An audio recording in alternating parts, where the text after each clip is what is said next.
અંકલેશ્વર 3 રસ્તા ખાતે વર્ષોથી શાકભાજી વેચાણ કરીને પોતાના પરિવારનું ગુજરાન ચલાવતી મહિલાઓને નગરપાલિકા તંત્ર દ્વારા હેરાનગતિ કરવામાં આવતી હોવાના આક્ષેપ કરવામાં આવ્યા છે। અંકલેશ્વર 3 રસ્તા ખાતે વર્ષોથી શાકભાજી વેચાણ કરીને પોતાના પરિવારનું ગુજરાન ચલાવતા ગરીબ અને શ્રમિક મહિલાઓ સાથે નગરપાલિકા તંત્ર દ્વારા હેરાનગતિ કરવામાં આવતી હોવાનો આક્ષેપ સાથે મામલતદારને આવેદનપત્ર પાઠવવામાં આવ્યું હતું, જેમાં જણાવ્યા અનુસાર શહેરની વધતી વસ્તી અને વાહન વ્યવહારને કારણે 3 રસ્તા વિસ્તારમાં આવેલ હાલનું શાક માર્કેટ અપૂરતું અને બિન આયોજિત બની ગયું છે।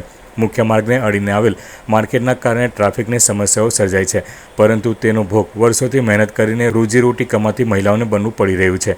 પાલિકા તંત્ર દ્વારા તેમને વારંવાર સ્થળ પરથી હટાવવા અને ધંધો બંધ કરવા માટે દબાણ કરવામાં આવતો હોવાના આક્ષેપ કરવામાં આવ્યા હતા। આથી નવી જગ્યાએ તેમને પ્રાથમિકતાના ધોરણે બેસવાની વ્યવસ્થા અને રોજગારની સુરક્ષા આપવામાં આવે તેવી માંગ કરવામાં આવી હતી।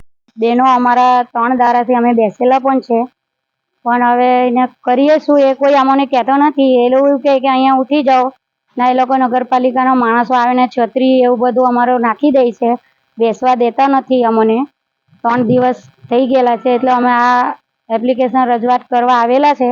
અમારો એ લોકો નમ્ર વિનંતી છે કે અમને કંઈ બેસવા દો કે કઈ જગ્યા કરી આપો, કે પછી આ માર્કેટ આખી જાય નાની રસ્તામાં લોકો ટ્રાફિકની સમસ્યા જે એ લોકોને કહીને અમને ઉઠાડે છે ત્યાં, તો ટ્રાફિકની સમસ્યા તો સાહેબ દરેક જગ્યા પર છે।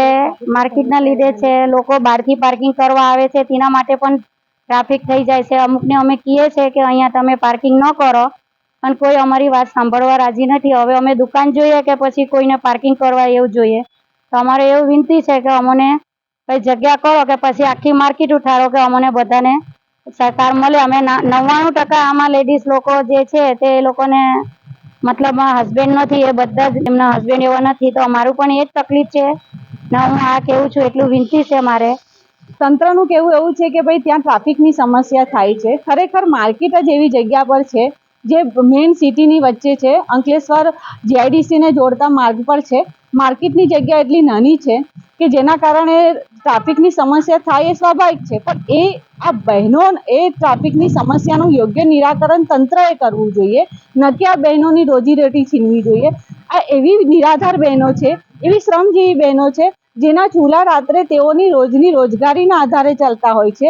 એ માત્ર એ બહેનોના એના એકમાત્ર વ્યક્તિથી એના ઘરનું પરિવારનું તમામ એના બાળકોનું શિક્ષણ, તેમનું બાળકોનું ભવિષ્ય જોડાયેલું છે। તો તેવી પરિસ્થિતિમાં આ બહેનો પાસે જ્યારે તંત્ર કહેવામાં એવું આવે છે કે આ બહેનો પાસે નગરપાલિકા દ્વારા રોજના ટેક્સ પણ ઉઘરાવવામાં આવે છે। આજે વર્ષોથી આ બહેન ટેક્સ ભરતા આવે છે, આવા ટેક્સ ઉઘરાવ્યા છતાં પણ આ બહેનોને હેરાનગતિ કરવામાં આવે અને એવી રજૂઆત થઈ।